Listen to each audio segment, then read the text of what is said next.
But I very, very importantly want to talk right now to Sarah Ryan, who is Managing Director of an international dating agency called Simantov International. Hello, Sarah. Hello there. How are you, Lucy? I'm good, thanks. And I'm so glad to have you on the programme because I really want to explore this topic, because when you hear that a couple are getting divorced, maybe they announce, they make a sort of declaration to their friends or they tell their family, and it really is in motion. It's hard still for us to untangle the relationships. The word sounds really final and really clean cut, but it is a lot more complicated than that, a lot more messy. It is indeed. And with regards to the holiday season just passing and it being January, it's consistent year after year that in January, and especially on Blue Monday, which is coming up, that there's a significant increase in inquiries into divorce. And so it does sound so final, but it's really important to recognise, not just because it's a new year, everybody needs a fresh start, but it should be essential to look into whether it's the right decision, and don't be so hasty just because things weren't so perfect, perhaps with the compressed amount of time with your partner over the holidays, And also, you might have been with your family or with their family. There's a lot of emotional pressure that brings to bear, and the pressure cooker of that can often make you think, actually, I don't ever want to do that again. But are you sort of hinting that maybe we give up too easily? I don't think that we give up too easily, but I just think the compressed amount of time that one can spend with one's partner and family, and the ultimate expectations of happiness, the holiday season is supposed to be the most wonderful time of the year. And so with that compressed time, any communication cracks that may start to show, or if you are with your partner and you feel the lack of chemistry over the holiday period, perhaps people start to look for filing for the finale in January because they've got so much time to reflect on their personal life rather than their professional life.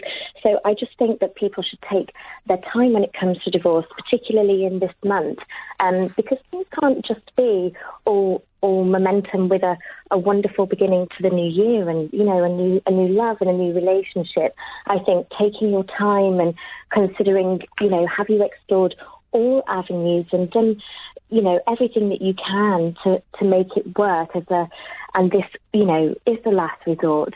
There doesn't need to be a beginning of a new chapter. Do you think that the pressure of Christmas and New Year, and it doesn't have to be that you celebrated Christmas at all. You might have just been, hanging out with friends and family. But do you think there is we become very competitive and we compare our situation to other people?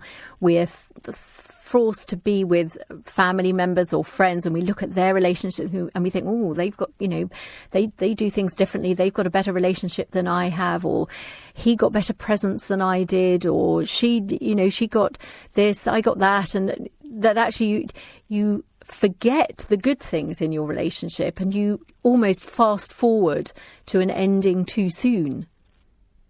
Yes, perhaps I do agree with that. Over the holiday season, when you're, winding down from work and you haven't got too much in your diary other than socials, and perhaps you do start to compare your levels of happiness to other couples and to other families, and, you have a lot more time to look at your personal life, and everyone wants the best for themselves. And if they feel that perhaps something isn't quite there and the piece of the puzzle isn't quite fitting, then, maybe they are too hasty. And, I was thinking about your previous show with regards to cheating and the record numbers of infidelity in December. It would make a lot of sense that, should that have happened, January would come about with a lot of pull for a new beginning, the mentality of a fresh year and a fresh start, hence many filing for divorce, unfortunately.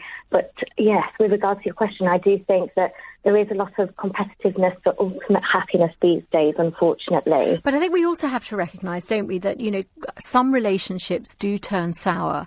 And, if there are lots of rows, if you've got children and they're growing up in that kind of acrimonious atmosphere, sometimes a divorce even though it's the last resort, it could actually be the best thing. And ultimately, you have the potential, you and your partner, if you go your separate ways, have the potential to have a better life, to have, to feel empowered, to be more at peace, to maybe to learn from the relationship that's just ended, and therefore to maybe become a better person, a better version of yourself. That could be a reason for divorcing.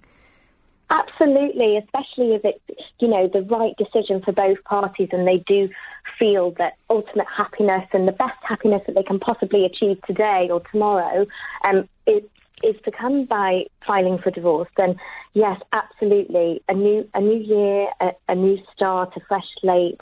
Obviously, like I was saying before, not to be too hasty, and I would recommend that taking your time and doing your research into, is it necessary to take a lawyer? What about a mediator, especially if there's children involved and a lot of financial planning to do? And obviously, if they have decided that they have tried absolutely every avenue and the best thing for them is to separate and have a divorce, then absolutely. And what a lovely story before when you were saying about a gentleman that sent his ex-wife some flowers.